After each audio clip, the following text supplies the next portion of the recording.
Namo Sang Hyang Adi Budaya, Namo Buddhaya, Namo dan Buddhaya. salam sejahtera bagi Bapak Ibu saudara sekalian.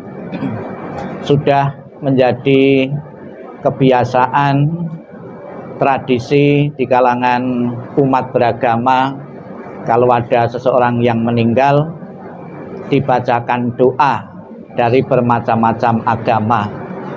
Tujuan dari pembacaan doa atau parita di dalam agama Buddha atau yamking atau sutra, yang pertama dengan tujuan membantu, memperingan apabila arwah seseorang yang telah meninggal mengalami hambatan-hambatan, perjalanan-perjalanan yang tidak lancar.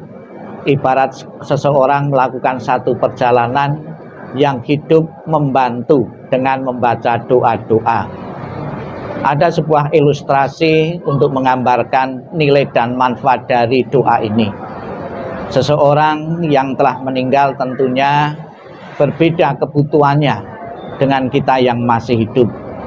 Ada sebuah perumpamaan, orang mati itu ibaratnya orang yang sedang mengalami kesulitan di tengah lautan. Dia terapung-apung di tengah lautan. Apa yang berguna dan bermanfaat bagi seseorang yang terapung-apung mengalami kesulitan di lautan? Tentunya bukan dalam bentuk materi, bukan dalam bentuk makanan. Hal yang sangat mudah adalah kita berikan pelampung di saat kesulitan di perairan atau di lautan. Demikian pula kita telah bersama-sama dari kemarin ya membaca sutra Amitabha ini. Ibaratnya kita membuat pelampung bagi orang tua kita seandainya orang kita mengalami kesulitan-kesulitan di tengah lautan atau di dalam kesulitan-kesulitan di alam-alam berikutnya. Apakah ada nilai manfaatnya? Seseorang mendoakan ini kadang-kadang kita ragu sebagai umat Buddha. Ada sebuah ilustrasi yang ditulis dalam kitab suci agama Buddha. Pernah ada seseorang yang baru saja ditinggal kematian oleh orang tuanya, oleh ayahnya. Sebagai anak yang berbakti, dia berharap orang tuanya ini masuk di alam surga-surga bahagia. Kemudian anak ini pergi kepada Sang Buddha. Sang Buddha, orang tua saya, ayah saya baru saja meninggal. Saya mohon kepada Sang Buddha dengan kekuatan apa yang bisa dilakukan oleh Sang Buddha agar ayah saya bisa terlahir di alam surga bahagia. Kemudian pemuda ini dibawa oleh Sang Buddha, suruh membawa minyak dan batu. Kemudian diajak di sebuah kolam. Oleh Sang Buddha, pemuda ini disuruh, coba sekarang batu yang kamu bawa kamu lempar ke kolam, minyak yang kamu bawa juga kamu lempar ke kolam. Kemudian Sang Buddha menyuruh pemuda ini untuk mengundang rohaniwan-rohaniwan dari berbagai penjuru untuk datang ke kolam itu dan memanjatkan doa agar batu yang tenggelam tadi bisa terapung, agar minyak yang terapung bisa tenggelam. Kemudian pemuda ini menjawab demikian, tidak mungkin Sang Buddha, batu yang berat bisa terapung, minyak yang ringan bisa tenggelam. Kenapa tidak mungkin? Karena sudah menjadi hukum alam, hukum semesta. Sesuatu yang berat pasti akan tenggelam, sesuatu yang ringan pasti akan terapung di permukaan air.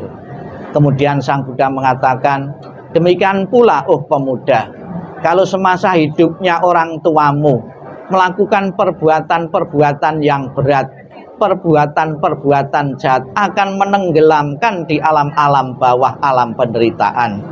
Tapi kalau orang tuamu semasa hidupnya melakukan perbuatan-perbuatan yang baik, yang ringan, akan mengangkatnya di alam-alam bahagia, alam surga. Namun demikian Bapak Ibu sekalian, ada sebuah ilustrasi. Doa ini adalah satu bentuk jaga-jaga. Kita secara pasti tidak tahu orang tua kita yang baru saja meninggal itu di alam atas atau di alam bawah, di alam surga atau di alam penderitaan. Bagaimana seandainya di alam penderitaan mengangkatnya? Apakah cukup dengan doa? ada sebuah ilustrasi bagaimana batu yang berat tadi bisa berada di bawah permukaan air. Ada caranya, yaitu ditaruh perahu atau kapal, itu sudah otomatis berada di permukaan air. Demikian pula Bapak Ibu, doa-doa yang kita panjatkan beberapa hari ini, kita telah membuat kapal-kapal, perahu-perahu bagi orang tua kita. Seandainya orang tua kita terlahir di alam-alam rendah, kita mengangkatnya sebagai balasan budi kepada orang tua yang telah berjasa di tengah-tengah keluarga.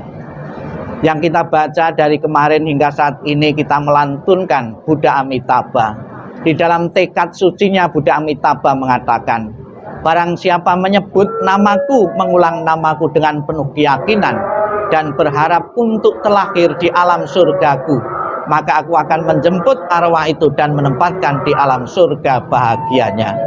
Semoga keyakinan Bapak Ibu sekalian dan kita semua benar-benar Buddha Amitabha yang bertahta sebelah barat segera menjemput arwah almarhumah dan menempatkan di alam surga sucinya.